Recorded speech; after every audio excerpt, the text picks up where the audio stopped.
할렐루야. 박은철 목사와 함께하는 새벽입니다. 오늘 찬송가 500장 무리의 생명줄 던져라 찬송하시면서 하나님 앞에 예배하겠습니다. 물 위에 생명줄 던지어라.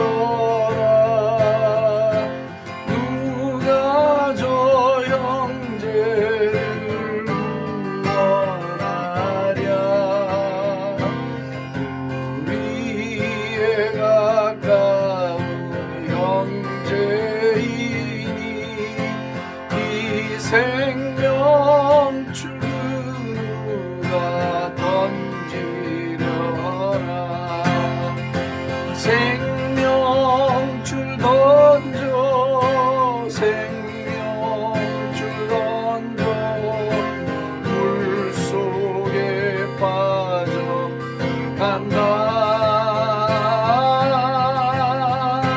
생명줄 던져 생명줄 던져 지금 못 던지어라.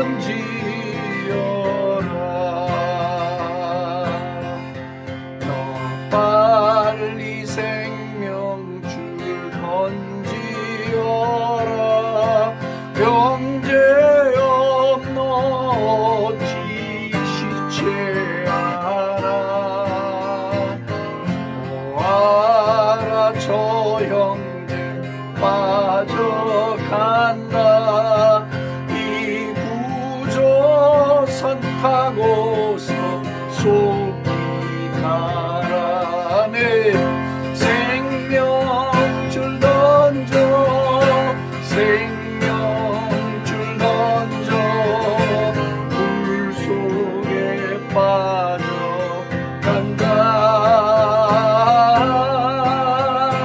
생명줄 던져 생명줄 던져 지금 못 건지어라.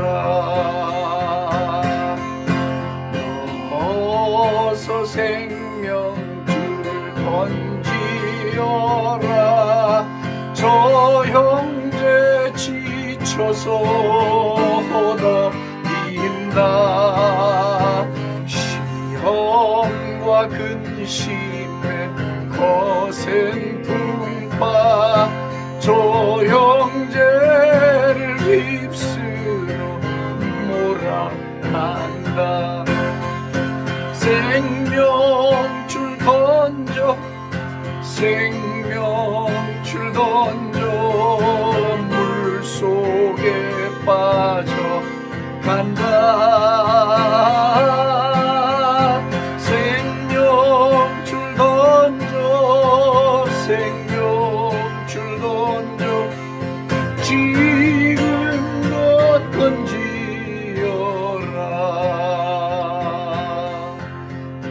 위험한 풍파가 곧 지나고 건너편 언덕에 이르리니 형제여 너 지체 하나.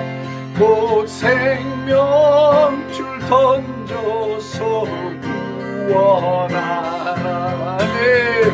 생명줄 던져 생명줄 던져 물속에 빠져간다.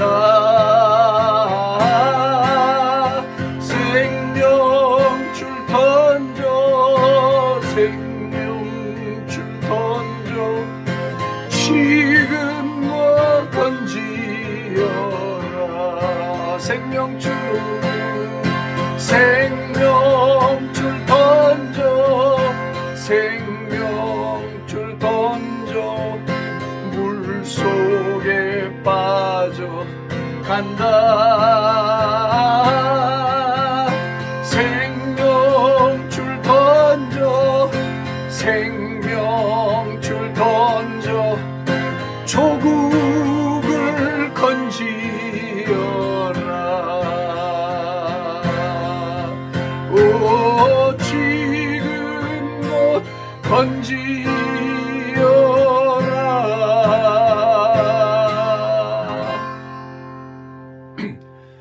주님, 우리에게 많은 시간이 남아있지 않음을 이 아침도 우리의 영이 느낍니다. 주여, 오늘도 우리에게 지혜와 계시의 영을 부어주소서. 우리를 지켜주시고 주님 뜻 합당한 삶을 살아갈 힘을 하늘로부터 신령하게 부어 주시옵소서. 지금은 자다가 깰 때요, 깨어 기도할 때요, 정신을 차려야 할 때요, 우리의 영이 자각을 해야 할 때이오니 성령님, 오늘도 우리를 도와주소서. 생명줄을 던지게 하여 주소서. 건지게 하여 주소서. 구원받아야 할 영혼들을 건지고 이 조국을 건지고 열방을 건지는 생명줄 우리 손에서 던지게 하여 주시옵소서. 또 한 주간이 시작되겠사오니 우리의 힘으로 살지 말게 하시고 전능자가 주시는 힘, 하늘의 힘, 하늘의 만나와 양식으로 살아가는 한 주간 되게 하여 주시옵소서.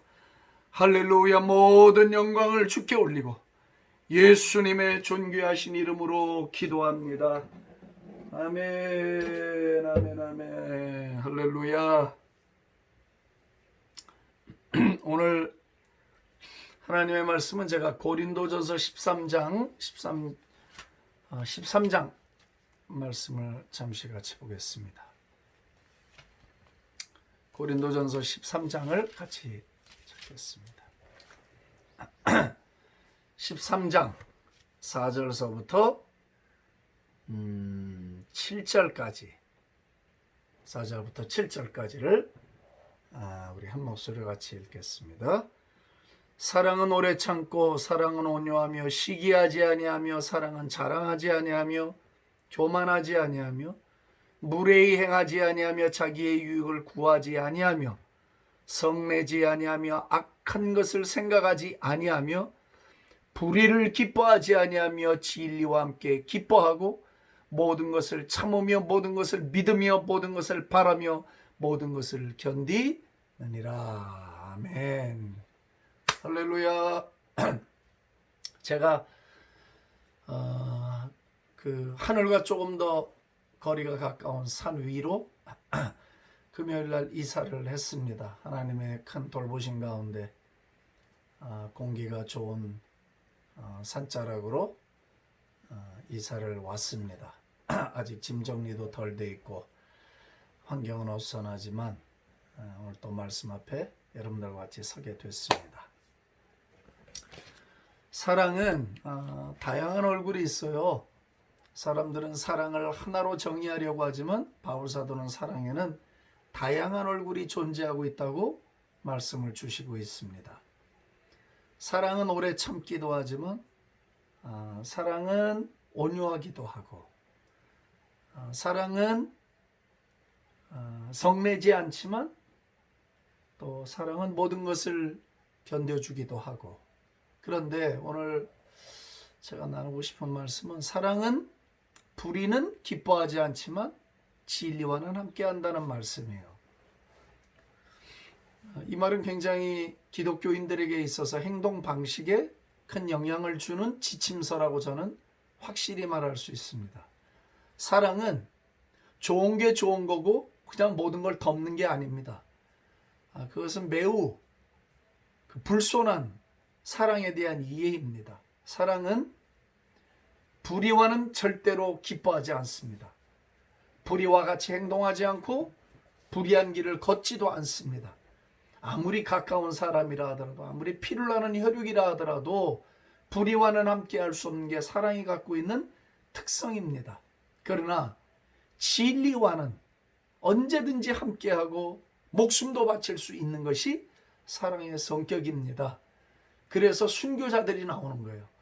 진리와는 함께하기 때문에 진리를 거스리는 것, 진리를 지키려고 할 때 진리를 핍박함으로 생명을 앗아가려고 할 때 우리가 배도하거나 타협하지 않고 목숨을 기꺼이 내놓으려는 이유가 사랑이 갖고 있는 특성 때문에 진리를 기뻐하는 거거든요. 우리 주 예수님이 진리예요. 하나님이 진리시고 말씀하신 게 진리이기 때문에 진리는 무엇과도 바꿀 수 없을 뿐더러 진리와는 영원토록 함께 해야만 돼요. 그러니까 목숨과도 바꿀 수 있는 거죠. 영원의 관계가 있기 때문에. 그렇지만 불의는 언제든지 함께 할 수가 없는 거예요. 기뻐할 수가 없는 거예요. 그 불의가 뭡니까? 진리를 거스리는 게 불의예요. 하나님의 말씀을 거스리고 그것을 의도적으로 반역을 하고 그것을 핍박하려고 하는 것들, 교묘한 방법으로 진리를 왜곡시키려고 하는 모든 것들은 다 불의한 일들이에요.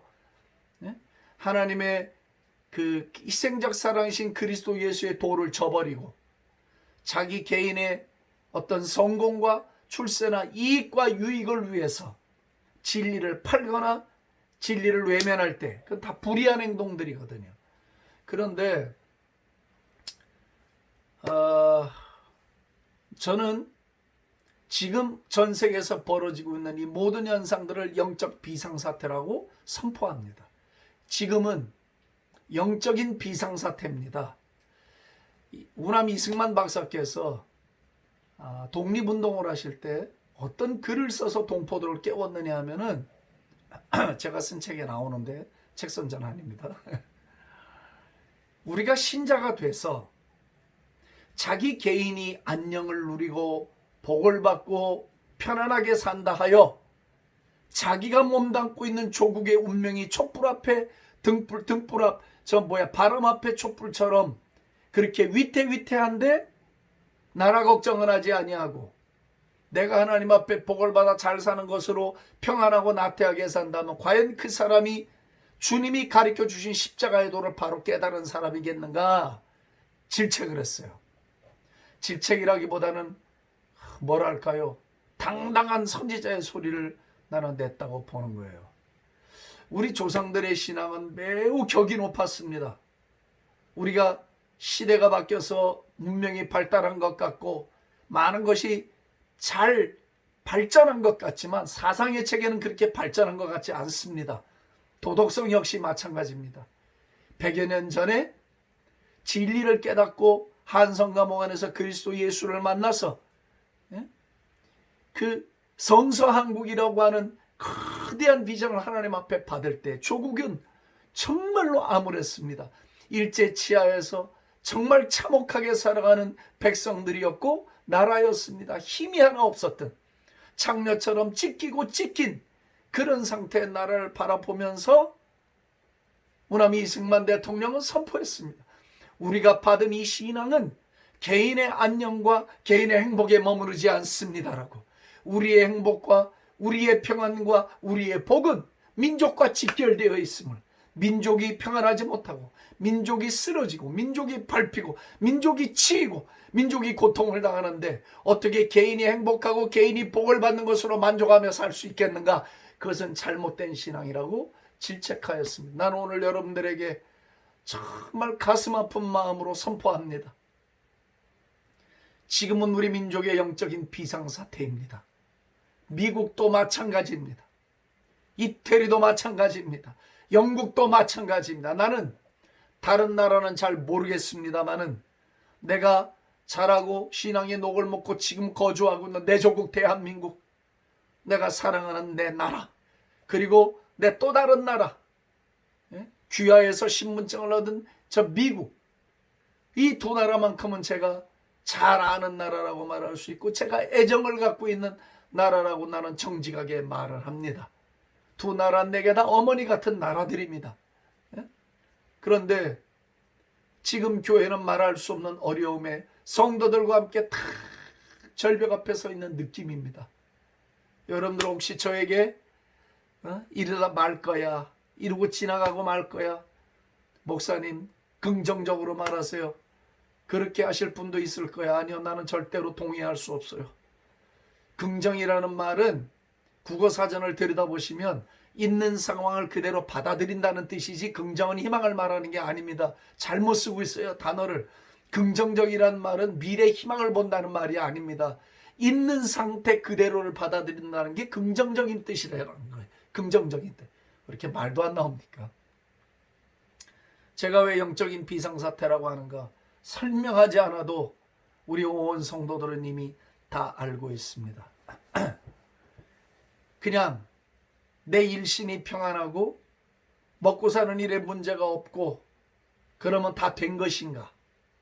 그러면 교회는 어떻게 되든 말든 민족은 어떻게 되든 말든 그러면 나하고 상관이 없는 일인가?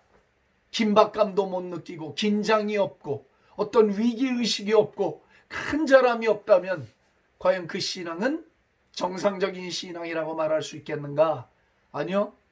완전한 비정상입니다. 성경을 보시면 느헤미야가 그랬고 에스더가 그랬고 모세가 그랬고 아브라함이 그러했고 요셉이 그러했고 바울이 그러했습니다. 자기 민족을 향한 사랑, 자신의 운명과 민족을 일치시켜버린 결코 이 둘이 동떨어져 간 적이 없습니다. 성경에 보면 하나님의 사람들은 언제나 자기 민족의 운명과 괴를 같이 했단 말이에요. 그래서 선지자들은 울고 광야에서 살며 하나님의 뜻을 이루기를 애를 썼던 것이거든요. 한국의 눈부신 성장의 한복판에는 교회가 있습니다. 있었고 지금도 있습니다. 신자들은 이 사실을 절대로 잊어서는 안 됩니다. 한강의 기적은 교회의 기적입니다. 교회가 없는 대한민국은 존재할 수 없다고 나는 감히 말합니다. 이 나라가 어떻게 해서 복을 받았는가? 교회로 인해서 복을 받은 나라입니다. 부정할 수 없습니다. 하나님 앞에 산과 들에서 민족에게 복을 달라 기도하고 지성인들, 대학생들, 역군들이 교회에서 나와 사회 각계각층을 파고들어서 이 나라를 떠받치는 다 기둥들이 되지 않았습니까? 이 사실을 어찌 부인하려 합니까? 교회가 없었더라면 대한민국은 오늘날 대한민국이 없는 겁니다. 물론 부작용들이 있고 어려움들이 있다 해도 그러나 교회가 이 민족 생명의 한 복판에 있다는 사실을 하나님도 아시고 우리도 알고 세상이 아는 것입니다. 그런데 교회가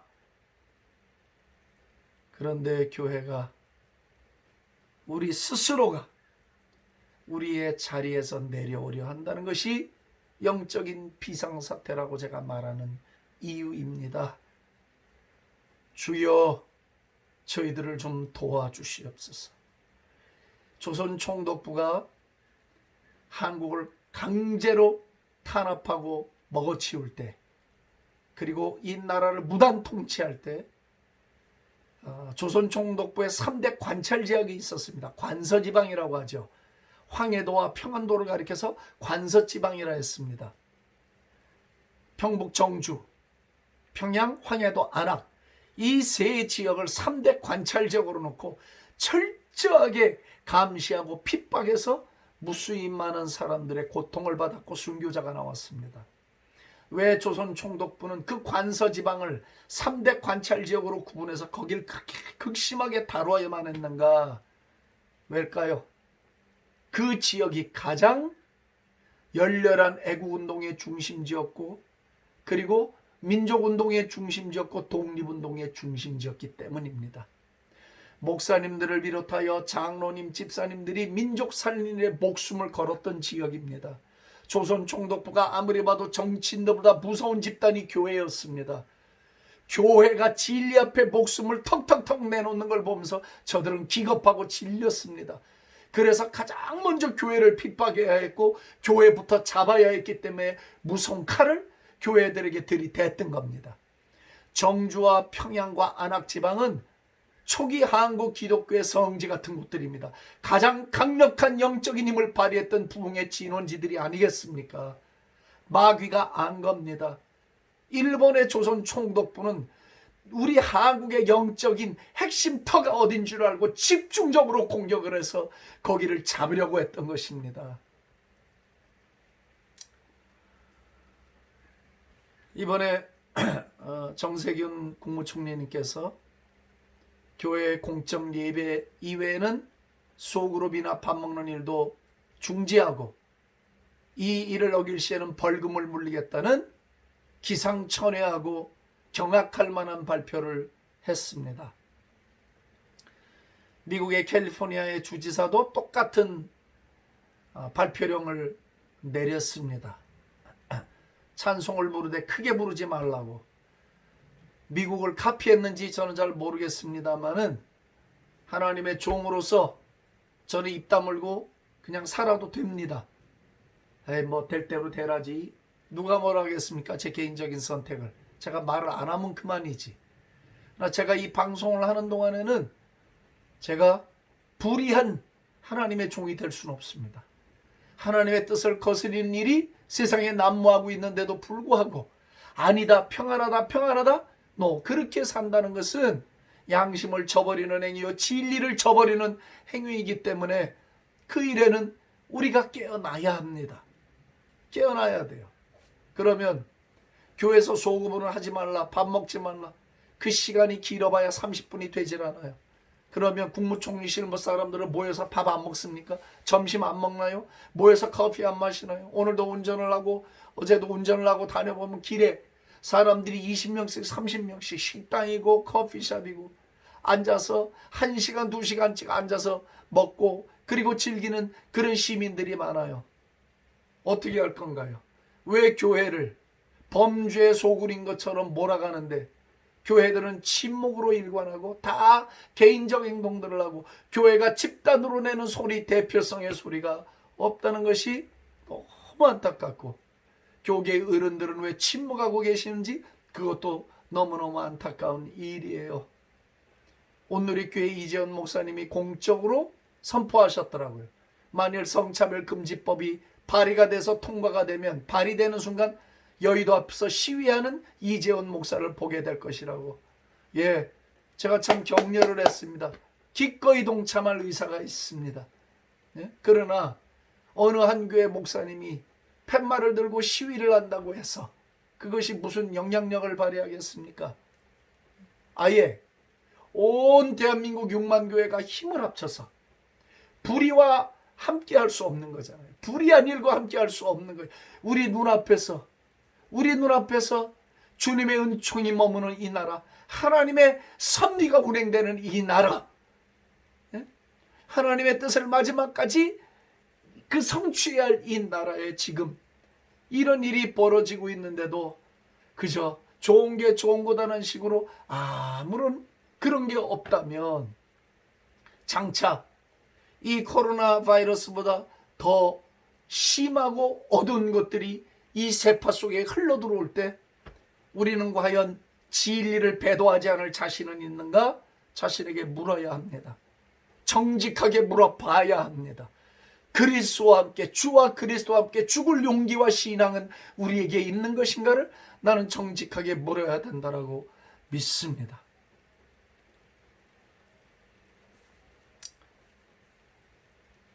교회는 이 코로나 바이러스 때문에 지금 상당한 진통을 겪고 있잖아요. 교회 거리뛰기를 해도 출석률이 상당히 저조한 것은 어제 오늘의 이야기가 아니에요. 난 그걸 뭐라고 하고 싶지 않아요. 그건 제가 판단할 일은 아니고. 그러나 이 사태에 부딪혀서 우리가 지금 어떻게 해야 되는가, 이것이 얼마나 영적인 지금 비상한 시국인가를 온 교회들이 강단에서 선포하고 강력하고도 뜨거운 기도로 우리도 여호와께 살려달라고, 하나님 이 민족을 구해달라고 교단 교파를 초월해서 한마음 한뜻으로 날짜를 정하든가 어떤 방법을 내서라도 하늘을 향하여 손을 들고 금식을 하면서라도 교계에서 어른들이 온 교단들이 연합된 소리를 내서 한날 한시에 그렇게 하나님께 해법을 구하면서 이 비상시국을 돌파해 나가야 되지 않겠냐는 말씀을 드리고 있는 겁니다. 나 하나의 평안과 행복이 하나님이 원하는 목표가 아닙니다. 내가 잘 먹고 잘 사는 일이 하나님이 원하시는 일이 아닙니다. 하나님은 나를 통해서 이 민족 가운데 하나님의 나라가 서기를 원하는 것입니다. 내 사업을 통해서 하나님의 나라가 이 땅에 임하기를 원하는 것입니다. 내 학교를 통해서 이 나라에 하나님의 나라가 임하기를 원하시는 것이고, 이 나라를 통해서 하나님의 나라가 온 세상 가운데 임하기를 우리 아버지가 원하시는 것입니다. 개인의 행복에서 민족의 행복으로, 개인의 평안에서 민족의 평안으로 우리의 시선이 열려져야만 합니다. 그리고 기도 속으로 들어와야 합니다. 주님, 살려주십시오. 교회들을 살려주시고 이 민족을 살려주십시오. 더 뜨거운 기도로, 더 강력한 기도로, 더 불붙는 기도로 우리가 한 마음 한 뜻, 그죠? 한 믿음, 한 영, 예? 이런 것으로 우리가 뭉쳐서 돌파를 해나가야 될 비상한 시국에 지금 놓여 있다는 것입니다. 사랑하는 나의 동력자들이여, 그리고 나의 그리스도 안에 있는 동지들이여, 생명을 같이 하는 그리스도 안에 있는 동지들이여, 깨어나십시오. 일어나십시오. 진리를 위해 서십시오. 불의한 일들을 멀리하고 진리와는 기뻐하면서 그리스도 예수의 십자가를 등에 지고 따르겠다는 결연한 마음의 각오를 갖고 이 남은 때를 걸어가십시오. 생명으로 인도하는 문은 좁습니다. 멸망으로 인도하는 길은 크고 넓어서 많은 사람들이 걸어갈 수 있는 길입니다. 그 길은 쉬운 길입니다. 그 길은 어려운 길이 아닙니다. 생명의 길은 좁은 길이 올시다. 좁은 길은 보짐을 내려놓아야 하고 무거운 짐을 내려놓아야 합니다. 좁은 길로 가려는 자가 많지 않다. 예수님이 당신의 입으로 말씀하셨습니다. 우리는 진리와 함께 좁은 길을 걸어가야 합니다. 감히 제가 말하건대 우리가 살아가는 세상은 앞으로 점점 다시 말씀드립니다. 점점 어려운 때가 우리 앞에 더 많이 더 강하게 다가오게 될 것입니다. 지금 준비하고 지금 마음을 단단하게 하고 지금 진리와 함께 서려는 각오와 믿음과 헌신이 필요한 때입니다. 사랑하는 나의 동역자들이여, 오늘도 진리의 말에 귀를 기울이시고 진리에 순종하고 진리로 무장하고 배도에서 멀어지고 견고히 십자가의 도를 붙들고 승리하는 여러분들이 되어 주시기를 우리 주 예수의 이름으로 축복합니다. 제가 잠시 중국 공안에 잡혀서 용정 감옥 안에 들어가서 취조를 받을 때 날마다 하루에 6시간씩 사람을 고문하듯이, 나중에는 철장문이 열리는 소리만 들어도 아, 공안이 왔다, 누가 왔다, 이게 구분이 될 정도로 귀에 익숙해지더라고. 동물적 감각이 생기더라. 그때 수사팀장인 조선족 팀장이 저한테 하는 말이 조롱하듯이, 왜 당신은 그만큼 공부한 사람이 자기가 잡은 많은 선교사들 가운데 당신 학벌이 제일 좋소? 어째서 당신 같은 사람이 현장에 와서 일을 하고 당신 부하를 보내지 왜 당신이 와서 그러냐고.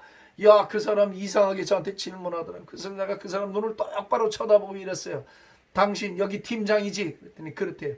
당신은 대장이 됐을 때 부하들만 전쟁터에 보내고 당신은 책상머리 앞에 앉아서 담배나 피고 술이나 마시고 앉아있나? 그게 대장이 할 일인가? 말을 못하고 가만히 있어요. 당신은 공안의 대장이지. 나는 교회에서 영적인 일에 내가 책임자요. 책임자는 책상머리 앞에서 지신하고 앉아있나? 예? 제가 그때 무슨 정신인지 그냥 막 정중하게 해댔어요. 아무 소리를 안 하더라고요. 그 다음서부터는 저를 아주 정중하게 대해 주더라고요. 모르겠습니다. 그 사람 마음속에 무슨 일이 있었는지는 모르겠습니다. 사랑하는 나의 여러분, 이번 한 주간뿐만 아니라 올해 연말까지는 아주 매서운 칼바람들이 불어오게 될 것입니다. 기도로 이겨냅시다. 진리로 이겨냅시다. 진리로 이겨냅시다. 진리로 이겨냅시다. 주변 사람들을 격려하고 독려합시다. 영적으로 힘을 북돋아 줍시다. 진리 안에 서게 합시다. 연약한 자들을 일으켜 줍시다. 강해져야 할 사람들의 심령에 불을 넣어 줍시다. 교회들 모여 기도하고 각자의 처소에서 기도하면서 하나님의 뜻을 이루어가는 저희들 되기를 원합니다. 주님 원합니다. 오늘도 이 부족한 종이 가슴 속에 간절한 마음을 가지고 오늘도 성도들과 말씀을 나누었으니 주여, 오늘도 우리에게 진리와 함께할 믿음을 주시고 진리 안에 서게 해주시고 진리와 함께 살아가는 삶이 되게 하여 주시옵소서. 할렐루야. 하늘 문을 여시고 오늘도 우리를 붙들어 주시옵소서. 모든 걸 주께 맡기고 감사하며 좁은 길 가기를 힘쓰는 자들 영혼마다 세임 주시길 원하고 예수님의 존귀하신 이름으로 감사하며 기도합니다. 아멘. 할렐루야. 축복합니다.